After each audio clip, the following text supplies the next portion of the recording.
വിശുദ്ധ പത്രോസ്ലീഹ എഴുതിയ ഒന്നാം ലേഖനം 2-ാം അധ്യായം 20 മുതൽ 25 വരെയുള്ള വാക്യങ്ങൾ. തെറ്റ് ചെയ്തിട്ട് അടിക്കപ്പെടുമ്പോൾ ക്ഷമയോടെ സഹിച്ചാൽ നിങ്ങൾക്ക് എന്ത് മഹത്വമാണുള്ളത്? നിങ്ങൾ നന്മ ചെയ്തിട്ട് പീഡകൾ സഹിക്കേണ്ടി വന്നാൽ അത് ദൈവസന്നിധിയിൽ പ്രീതികരമാണ്.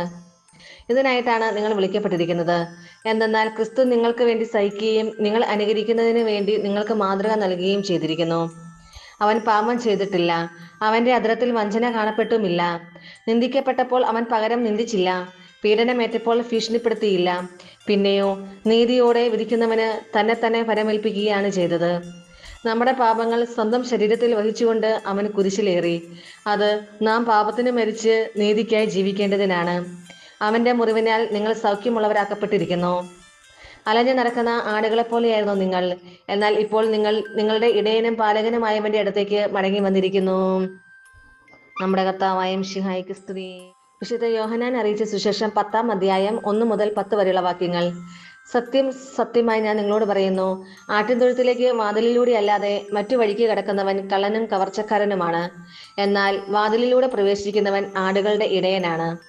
കാവൽക്കാരൻ അവന് വാതിൽ തുറന്നു കൊടുക്കുന്നു. ആടുകൾ അവന്റെ സ്വരം കേൾക്കുന്നു. അവൻ തന്റെ ആടുകളെ പേരു ചൊല്ലി വിളിക്കുകയും പുറത്തേക്ക് നയിക്കുകയും ചെയ്യുന്നു.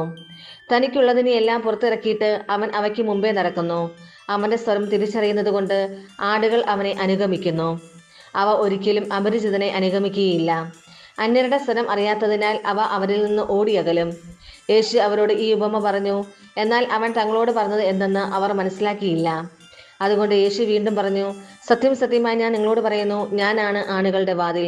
എനിക്ക് മുമ്പേ വന്നവരെല്ലാം കള്ളന്മാരും കവർച്ചക്കാരുമായിരുന്നു. ആടുകൾ അവരെ ശ്രവിച്ചില്ല. ഞാനാണ് വാതിൽ. എന്നിലൂടെ പ്രവേശിക്കുന്നവൻ രക്ഷ പ്രാപിക്കും. അവൻ അകത്തു വരികയും പുറത്തു പോവുകയും മേച്ചിൽ സ്ഥലം കണ്ടെത്തുകയും ചെയ്യും. മോഷ്ടിക്കാനും കൊല്ലാനും നശിപ്പിക്കാനുമാണ് കള്ളൻ വരുന്നത്. ഞാൻ വന്നിരിക്കുന്നത് അവർക്ക് ജീവൻ ഉണ്ടാകാനും അത് സമർത്ഥമായി ഉണ്ടാകാനുമാണ്.